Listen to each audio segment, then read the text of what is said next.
Today's podcast features the second part of our conversation between JFY Executive Director Gary Kaplan and Kevin McCaskill, the Executive Director of Madison Park Technical Vocational High School, the only vocational high school in the Boston public school system. Mr. McCaskill has been working in education for over 30 years, and between them, Gary and Mr. McCaskill have close to 75 years of experience advocating for public education. In this episode, we'll hear how the current pandemic exposed a lack of access to technology for some Boston families. How during this pandemic, especially here in Boston, just using Boston as the litmus test. I mean, how many families couldn't, they didn't have their own pieces of technology, let alone the internet services. So now your child is getting further and further and further behind. How progress and change continues to work its way across the country. But they're galvanizing for change, and not change for a takeover, change for the betterment of our country. And what is the most important aspect of leadership in our schools to ensure they provide the best possible education to our students? You have to have the will to do it. And that's always rhetorical. Because everyone can say they have the will, but who really has the gumption and the grit and the will to move things forward? This podcast was created by JFY Networks, a Boston-based nonprofit provider of online learning programs to schools, students, and parents. JFY's individualized self-paced curricula help raise individual and school performance measures by maintaining grade-level skills and combating learning loss. JFY provides online ELA and math curricula aligned to state and college standards from grade 6 through high school, with personal support online and via telephone from friendly learning specialists like yours truly. For JFY Networks, I'm Greg Cunningham. In part 2 of our conversation with Mr. McCaskill, Gary begins by noting how the issues of inequality and technology have been intertwined for the past 40 years. Well, Kevin, we had a great discussion last time, and we got off some really good ideas. And we touched on the subject of inequality and technology just for about a page and a half last time. But then we, of course, it was about midnight. We ran out of steam. Absolutely. But let me just kind of get into it like this. The last 40 years, the age of technology is about 40 years, 1980. And that is also the inflection point after which inequality really skyrocketed in this country and pretty much around the world. And of course, technology contributed to that. So far for the past 40 years, the whole age of the digital age, I guess you could say, what technology has done is it has exacerbated inequality. Technology is great for the haves and is not so great for the have-nots, and it has contributed to the great split in which 1% of the Western Europe and North American population control whatever it is, 90% of the wealth. Silicon Valley, is obviously about as white as it gets, and it's also about as male as it gets. But that's not our problem today. So if you think about how the development of technology has contributed to the increase in inequality, and of course technology is not going away. We're not going to go back to whatever the heck it was before 1980. So technology is here. It's going to continue infiltrating every nook and cranny of our lives. Do you see that whole force continuing to be basically whites only and affluent only, or is there a way that technology could kind of change course and turn into a force for greater equality rather than what has been so far, which is a strong force for inequality? Well, without the claim of being called a socialist, which I'm not, I think, when we talk about, I see this as on the same lines, Gary. as healthcare. It's funny how Europe and Canada have figured out healthcare. They figured it out. Yeah. Yet you come here, it's a problem. The same thing with tech. The same thing can be said for technology. I mean, when we look at just internet service, respective, from a suburban perspective to an urban perspective to even a rural perspective, which I think gets left out of the mix quite a bit as well. And what is access? Access is a necessity these days. It's not something like, where it's a privilege no, it's a necessity. Yeah. People have to be wired to see what's going on in the world around them. Yeah. I mean, case in point, during this pandemic, especially here in Boston, just using Boston as the litmus test. I mean, how many families couldn't, they didn't have their own pieces of technology, let alone the internet services. So now your child is getting further and further and further behind. Whereas you don't, that's not an issue in Wellesley. It's not an issue in Natick or Needham or Newton or all the surrounding area. That's not an issue. It's about how fast can we get the information? Yeah. And even if they do have it, what's the speed on the internet? I mean, these are all factors in it. Yeah. And these are important things that most folks will just brush off to the side. But yet we see it as a continuation of, as you indicated, Gary, creating a larger gap. And so where do you go? Families, that's why families turn to schools. They turn to schools to get this access. During the hours between 7 o'clock and 4 or 5 o'clock, they've got access. They've got a reasonable speed of internet service. They can ask for support if they need it. Yeah. Whereas at home, decisions, and we always hear that old adage, well, people have to prioritize.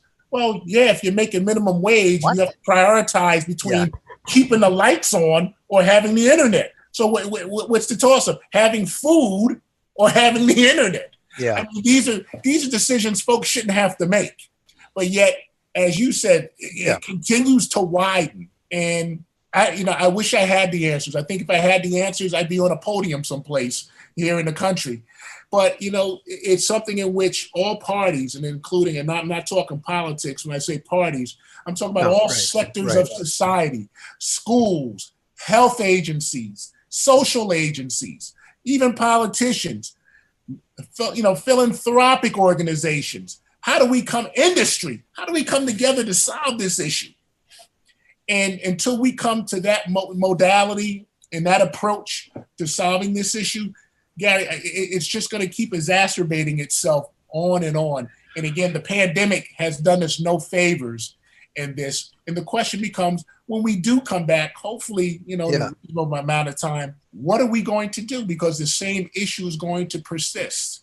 I would say the pandemic has done us a favor because it's revealed all this stuff. Great point.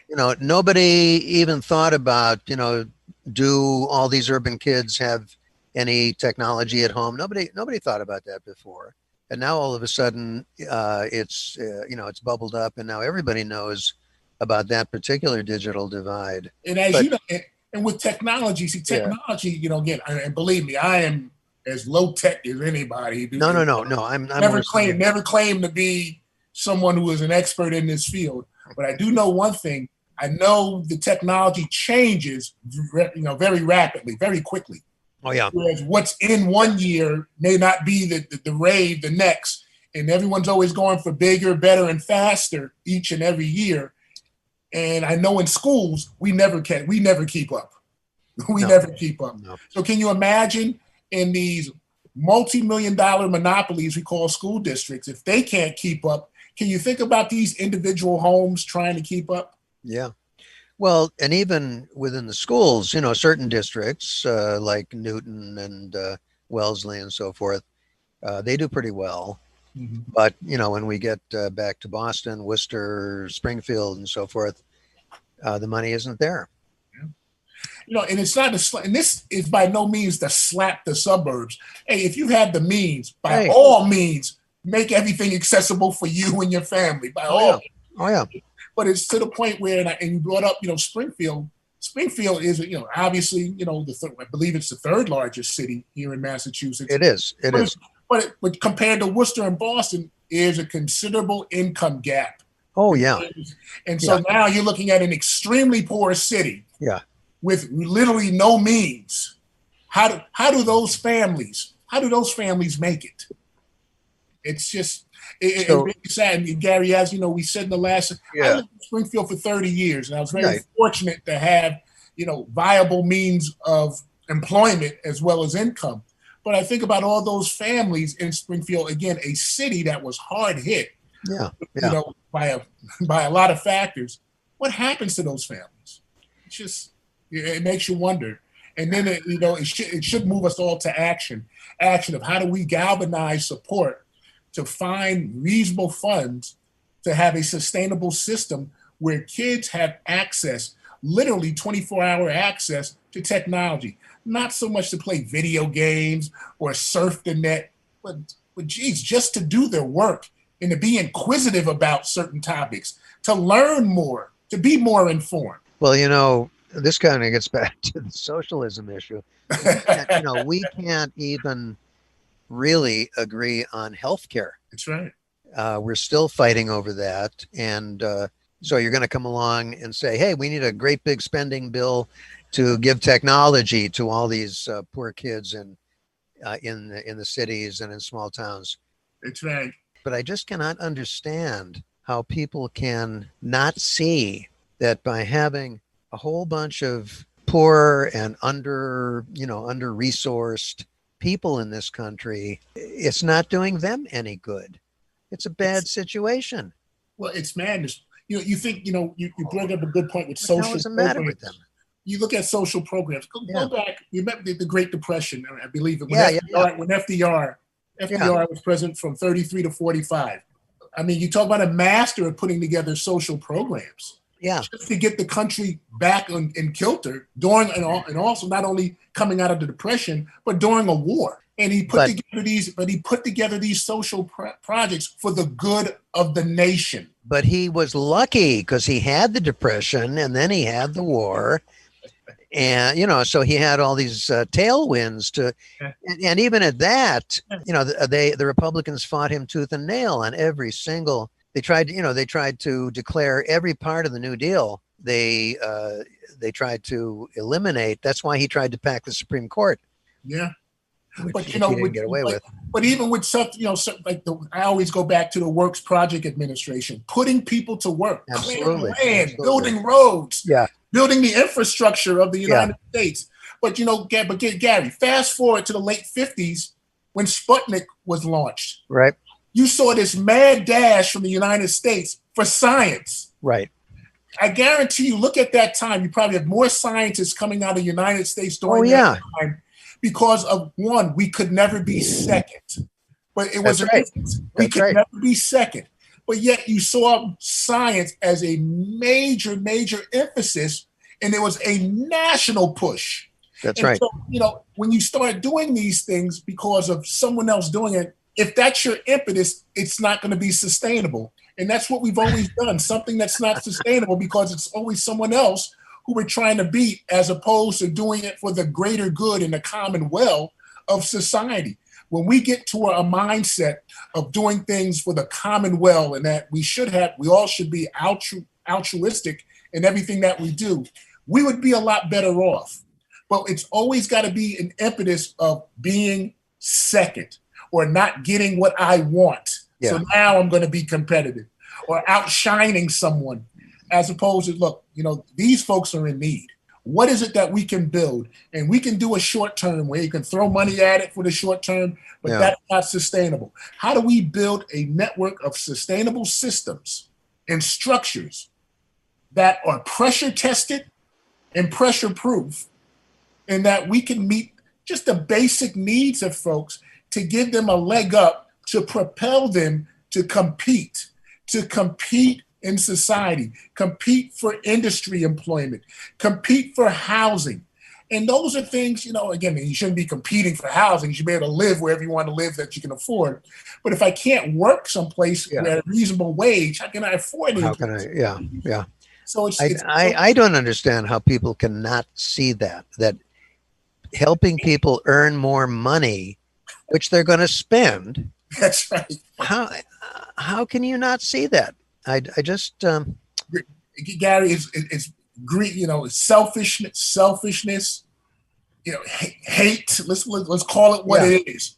Literal hate, perceptions of things that they think they know and they really don't. It's just a matter. We talk about this country, and again, I wouldn't live anyplace else. But we always talk about the beauty of diversity. Yeah, diversity is great. It's a great thing. But when we're not, how come it doesn't work in certain sectors of our society where it's not okay to be diverse? And these are things that, I go back to I can recall my grandmother who passed almost 20 years ago.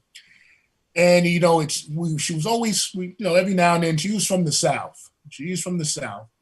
And, I think one day I asked her, do you think we ever see a Black president? And she said, not in my lifetime. And so, she passed away in 2002. So she just missed it. It. And I'm looking at it and I can recall this conversation that we had, fast forward 6 years. And I had the same feelings that maybe my kids would see that in their lifetime. Yeah. And sure enough, it happens. And the question becomes, here it is, 80 years in the making. It took, and plus an additional 80 some odd years, during my grandmother's time that she didn't see. Yeah. But yet here it is, I was in my 50s and here it is. Yeah, here it is. And so the question becomes, is that progress? Well, if one makes it, you can see this progress, but what happens on a much smaller scale? When do we start seeing cities such as Boston have a Black or brown mayor? When do you see it? Yes, we've got a city council that's, it's the most diverse in the history of yes, with people of color and women. That is fantastic. You have a Black commissioner, a police commissioner. It's fantastic. You have a Black DA, district attorney, Suffolk County. But the question becomes, with leadership really starts at the top. So when does that change, especially with the changing demographics of our city? Yeah. Same thing can be said in Worcester. The same thing can be said in Springfield. Because it seems like New England, when I look at these, Massachusetts, Massachusetts is literally behind the times because everyone else in a major city has had this. Yeah. And yet it hasn't occurred here. Well, Obama himself in his book says that he thinks that his election actually pushed the whole reaction, the whole white supremacy reaction. One of the defining moments that I think really epitomizes that very point, Gary, Obama was addressing the Senate. I think it was Joe Wilson. He was a senator from, where was he from? Virginia? Yeah. I don't remember where he's from, but I remember. What state he's from, but had the audacity to stand up to a sitting president and yell at the time, "You lie." Yeah. Gary, what do you think would have occurred? And I'm going back to LBJ. What would have happened if somebody just stood up and told LBJ, "You're a liar"? They would have put it this way. He would have been on the first thing smoking someplace out of there. Could you picture someone doing that to Ronald Reagan? No, of course not. How about even as much as they despise Bill Clinton, they wouldn't do that to Bill Clinton. No. But yet this guy felt empowered and emboldened enough and privileged enough to call a sitting president, the leader of the free world, to call him a liar in front of millions of folks. And that still resonates with it to this day. That still resonates with me. Gary, it ties right into when you feel that you are in a position where you can talk any way you want to anyone and feel that there's no repercussions of it. You're going to continue to do it. And it's the same thing when we, let's bring it back to technology or income or positions of employment.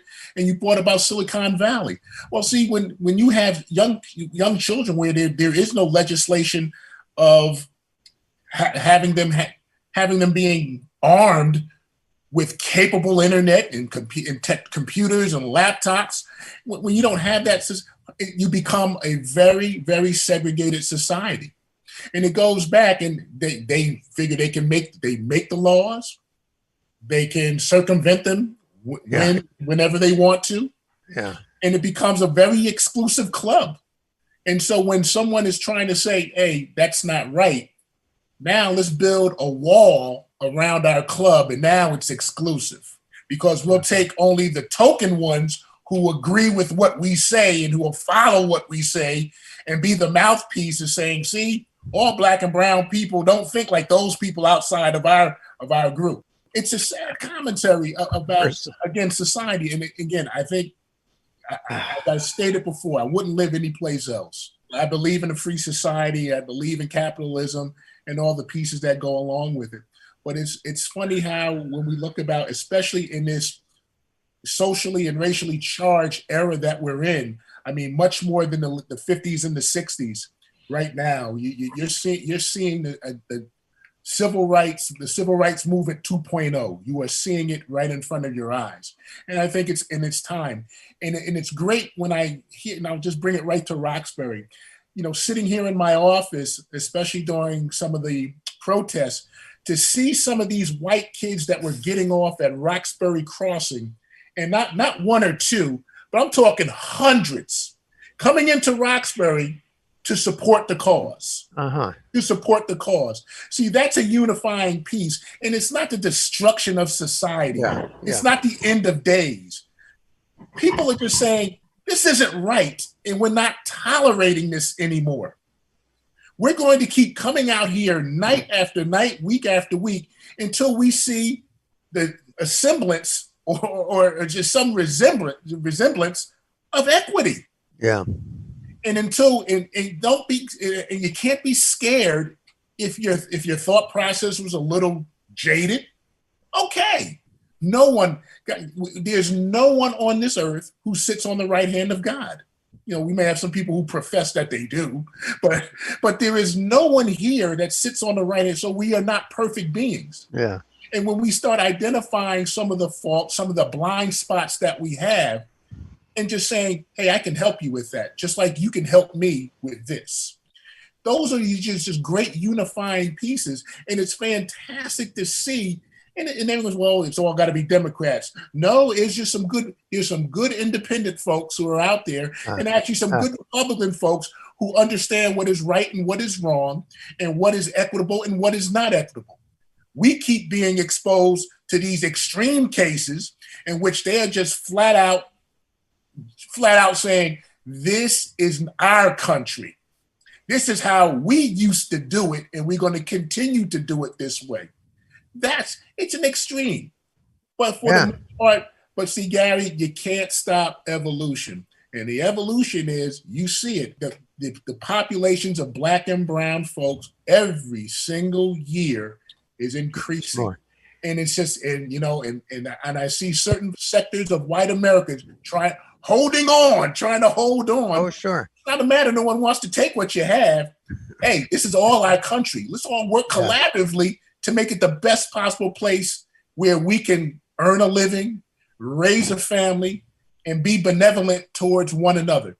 That's what this was about. Well, one somewhat encouraging development is that Trump's save the suburbs argument apparently didn't work. The white suburban women did not buy his claim that he was saving them from what.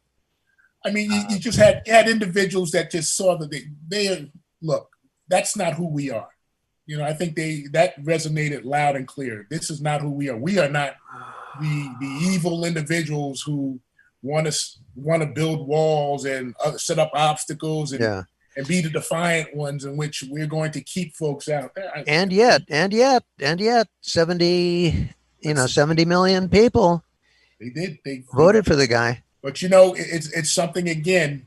But more folks voted the other way. Where when you start galvanizing, and I look at folks like Stacey Abrams and the work she did down in Georgia, just getting people, just getting them registered to vote. And I guarantee there's more like her across the board in every single state. But they're galvanizing for change, and not change for a takeover, change for the betterment of our country. It's it's not. It's sharing the wealth a bit more. And nobody, there's no takeover in the offing. But let's bring it back to Boston.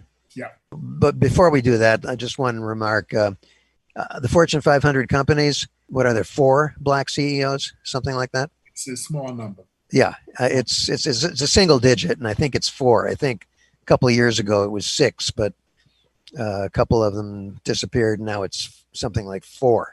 Fortune 500 black CEOs, 4. So that's nationally, but then, when you come, of course, Boston, it's a little difficult to generalize about Boston because it is such a comparatively white city. It's not Chicago, it's not Philadelphia, Correct. It's not New York. This is the whitest major metropolitan area around. So there's a structural problem. But who was that guy? Was it the CEO of Wells Fargo or one of those places that just recently, within the past month or so, was speaking somewhere, and they said, "Well, how come you don't hire more people of color?" And he said, "We try, but the talent just isn't there." Remember that? Yeah, I'm looking at you. You're looking at that. You just got to say, but there's an article actually it was on CNN, and I believe the president of Howard University saw that very piece. He said, "Oh, the talent is available. Are you looking in the right places for it?" And I really put that back to home about what we're trying to do here at Madison Park about preparing young people to be in a position, not that we're going to have CEOs of Fortune 500 companies at age 18 coming out, but how do we really get them into a mindset? I'd have to wait till they're 20. Exactly. Yeah. How do we get them into a mindset of progressive thinking about this is where I start, but I see the end game in here. I said, if I want to get into management, I know how to get into management. Why? Because I know the inner workings of not only my position, but other people's positions. I know how to mobilize people. We learn how to we develop leaders while they're here in high school. And that's something where we really have to start doing a better job, where I have to put the onus back on us as educators of really building those leaders. Because as you know, everyone's not built to be a leader. I mean, like what someone may tell you. Yeah. If that was the case, we'd never get everything done because everybody's telling everybody what to do and nothing gets done. But we've got to start putting people in a position and offering opportunities in which they're doing these internships with high level management. Where they're going down to some of the HBCUs into these schools of business and management and other fields, where they're going down and they're actually cultivating that talent. That talent is being cultivated, not I would say April of their senior year of college, but you're cultivating that all the way from the beginning of college. You're cultivating that while these kids are in high school, where these companies are really investing the time to build their own, to really be selfish about it, build their own workforce. Well, of course, there's nothing wrong with that. Absolutely nothing wrong with that. That's the whole point, is to seeing all of these folks as an asset and not as a liability or a threat. Exactly. And, but I don't know that it's actually happening very much. Look at what type, when you look at these in Boston, I tell you, on the Eastern Seaboard, there really isn't another city like it. No. And I'm just talking not with respect to race, I'm talking about with respect to the amount of industry and the amount of money that goes through this city. Yeah. And the question becomes, what does your internship program look like? And what I mean, just like you can give a kid a summer internship for 4 weeks. Yeah. It's great. And you put it on the company flyer and it makes you look like, it makes like you're doing something. But what are those sustainable systems of that? What does that internship program look like? What do those opportunities look like within those companies of sticking around, monitoring the progress of those interns, seeing that they've got something going on, seeing that there might be a small financial backing of these students because you are grooming them to get into your organization or your company. And this is when you start looking at how many of them actually have this system. And, again, and I could be very naive about it. There may be quite a few existing. I don't know. I don't think so. I don't know the answer. But well, look, you would have run into it if it was there. But you see what happens in our unions when you talk about our trades unions. Oh yeah, the apprenticeship programs. yeah. I mean, there's your feeder. The apprenticeships are your feeders. So there's a constant feeder system. So where is the feeder system to certain of these companies and organizations? Where's your farm system? You know, again, to use a baseball analogy. Where's your farm system? Yeah. And this is where you could really do, I think, the greater good of creating that farm system within your high school settings. I know Northeastern has an outstanding internship program, but when I look at the demographics of Northeastern, well, they really don't match the Boston Public Schools demographic. No. So who's getting those internships? When you start talking about equitable systems, companies should really start be selfish. Plant a flag at a school and say, you know, we're looking for folks to work here. We're looking for folks to work here. This is what we do. And if you do the X, Y, and Z, I can guarantee you employment. And this is how you can really advance yourself. Give you an example of that type of partnership. When I was in, and you're aware of this, Gary, when I was in Springfield with Bay State Health Systems. Bay State Health Systems was a big partner with us. Yeah. And they were we are doing this because we want everyone in this allied health program, we want to hire all of them. And this is what we'll invest, the time, talents, and treasures that we'll invest. Because at the end of all of this, they're going to college because we want an educated workforce. And then we're going to pluck them off and we're going to monitor them all throughout, not only high school, but while they're in school as well. Hey, you know what? I'm all for that. And they were very upfront. They were one of the best partners that I've ever, had the. Are they still doing that? I don't think they are. I don't think they are. But that was something in which they saw. But they saw that you're in a school. You're in a school that has, at the time, we're about 88% students of color. They said, this is how we can diversify our field and also train individuals to get into the workforce. And and it's not just from a compliance perspective.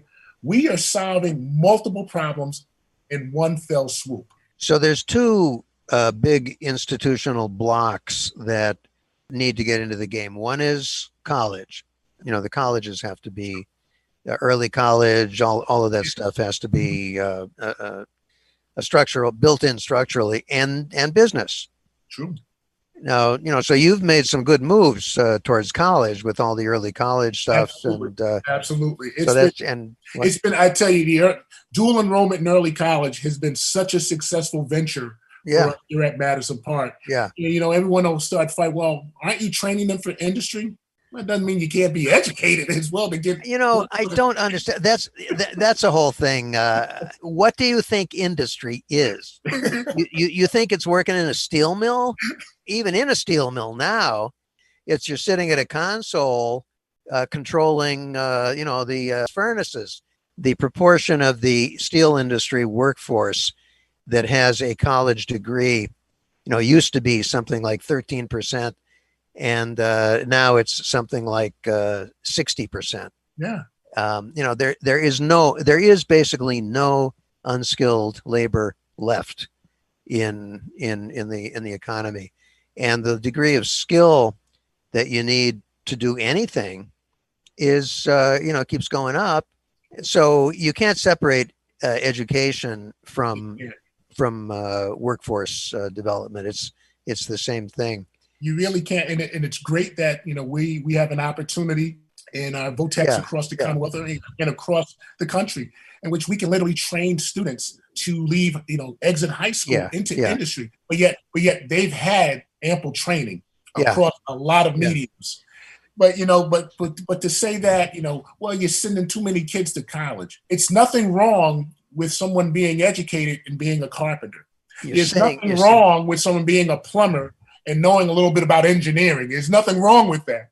I mean, if a child chooses to go right into industry, right from high school, never see college, as long as they can sustain their work over decades and decades of time, fantastic. But the likelihood is that they won't be able to because further the higher skills, not technology skills, but also all of that stuff, critical thinking and problem solving, and it's getting to be the value equation has shifted from productivity to creativity.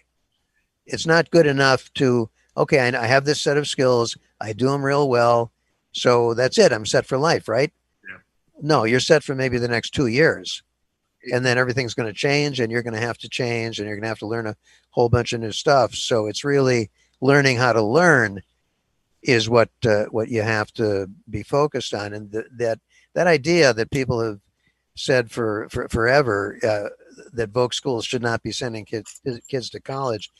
It's just if a student comes in, think about the marketability of that one student. You have a marketable skill that someone will pay you to perform, and yet you decide, you make a choice to, hey, I'll advance my knowledge base, and now go a few years. Even if I go 1 year to a technical school, or 2 years to a community college, or to a 4-year school, and I continue to enhance my marketable skill. Can you picture what that individual's worth on an open market? But it's all on the flip side of that. Even if I just come out of high school into an entry-level position, and yet I continue to accumulate credentials, industry recognized credentials, that's increased schooling. It literally is increased schooling. Of course it is. And so what happens, the person's always improving himself through education. It's not education sitting in a classroom with a book in front of you, but yet it's gaining knowledge in your respective field to not only advance yourself, but advance your organization, advance your status within the company or organization that you're in. It's constant learning. And that's something that I think, comes from Votech schools, where your learning has to always be continuous. It can never be a flat line. Once you get out of high school, you don't learn anything else. Well, you're actually regressing after that. That's right. So looking at the city, where we are, Eastern Massachusetts, the Boston Public Schools, which is kind of the next layer of the sphere, and then Madison Park. So Eastern Mass, a lot of money. Jesus, just one point that is just interesting to remember. I've always thought that one of the big things that distinguishes Boston from just about all other major cities is it's both the commercial capital and the political capital. Like New York, it's New York City, but Albany or Chicago, Springfield, Philadelphia. What is the capital of that state? Harrisburg.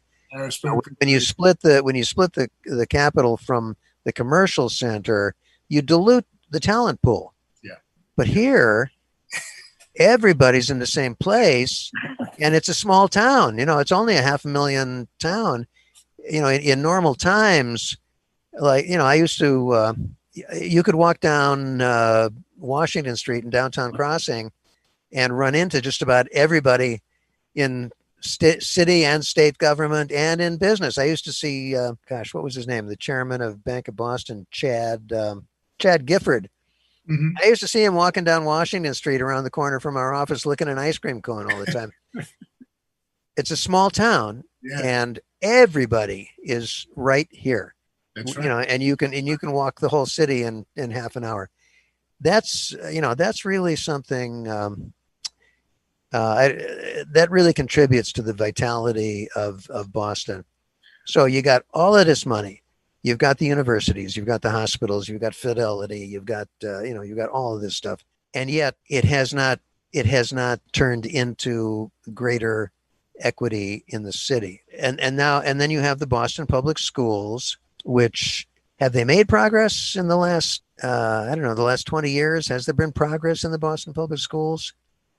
I suppose there has been. I think it has. I think one of the alarming pieces, though, Gary, and it's something. It's public knowledge. We're losing students. But when we start having faith, when families start really having faith in the public schools, stop beating up the public schools. And sometimes we need to be smacked around, there's no doubt about that. But really say, this is what a child can get in 13 years of formal public education. This is what they can get. And you have to have that thought when that child goes into pre-K, when that child goes into kindergarten. When my child finishes Boston Public Schools, they will have the requisite skills to matriculate into a 2 or 4 year school without remediation, or they can leave because they have the skills and knowledge base as well as credentials to go into an entry-level position in one of these high-powered industries that Boston has. And that's got to be a belief system coming from starting in elementary school. And not that you're going to tell a 5-year-old, you're going to be an engineer one day. Kids looking at you, I don't even know what an engineer is. Is that the guy who drives the train? They don't know. But yet when you start infusing these activities, hands-on, project-based, heavy with math and science, with literacy, and be it across the board to our EL students and our special needs students, where you're modifying the same exact material, not lowering the expectation, keeping the same expectation, but simply modifying the curriculum so they can meet it. When we do that on a consistent basis across a number of schools, you are building a powerhouse school system. And I really think that's the intent that every superintendent and every school committee has had going forward. But it's just got, these are things that you got to believe in these things. The general public has to believe in it, because the more that they don't, all you hear is the bashing and the negative. And that's the perception that if you go to these schools, especially these particular schools, you're not going to be educated. That can't be the mantra from anyone. And it is consistently happening. And so people lose faith, they lose trust, and people are people. They talk. So if my child attends a Metco school, you think I'm not going to tell another family about the benefits of my child going to Metco? Then, wow, maybe my child deserves that as well. So maybe I need to go to Metco. Yeah. And so then there's so many layers to that, because now we're removing students from their neighborhoods. We're removing them from understanding the dynamics of their neighborhoods. That's and right. Being in that neighborhood and maybe they can be part of the solution for that neighborhood going forward, as opposed to being removed from it for 10 or 12 years or however long they're in those programs. And the kids never know anything about it. And so it really sets up a unique conundrum that has been going on for decades. Yeah. Decades. Yeah. Yep. And then inside the BPS, there's the whole exam school dynamic also. So one chunk of kids is going out of town. The other chunk of kids is going to the exam schools. That's, So what are we going to do? How do we fix all this? Can we fix all this in the next couple of years while we're still young and virile? You're being kind there, sir. But there's light at the end of this tunnel. It really is. Gary, all seriousness, it can be. It really is. Folks keep saying, well, public education, they need to just blow it up and just regionalize. That was a choice. I know in Connecticut they were thinking about that. But I really think that there can be. I'm a firm believer, Gary, in front loading all your services. When we talk about early education, early childhood education. Oh yeah. Universal pre-K. Yeah. Things, and then you start really heavy use of technology at those early ages. Heavy emphasis on math acquisition, of skill acquisition. Heavy on literacy and science. When you start doing now, you're creating students that will have a working knowledge of these content areas, but really start developing a passion for it. Gary, like I said in our first segment, I love math. Why? Because they kept giving it to me. I showed a proficiency for it, and they kept feeding that proficiency. And it just became addictive. Where to this day, I love numbers. Yeah. But yet, the Patterson Public Schools, as I stated, in the first segment, it wasn't by no means a performing school district, but yet they saw enough in me to really propel me for my craft in mathematics and statistics. And so I think we really can do that on a scale here in Boston. But it takes effort. It takes continuous effort. It takes time, and it shouldn't take you 20 years to do it, but it takes patience. When things don't work, you just don't throw them out and start from scratch again. You fix it and move forward. But there are enough talented people, and I'm not sounding, I don't want to sound like, a salesman here for the Boston Public Schools, but there's enough talent here in Boston. Oh, yeah. The public schools to make this happen. It clearly is. And it's always a matter like any other, no matter if it's education, industry, athletics, you have to have the will to do it. And that's always rhetorical, because everyone can say they have the will, but who really has the gumption and the grit and the will to move things forward? We would like to thank Kevin McCaskill, the Executive Director of Madison Park Technical Vocational High School, for joining us this month on the JFY Network's podcast.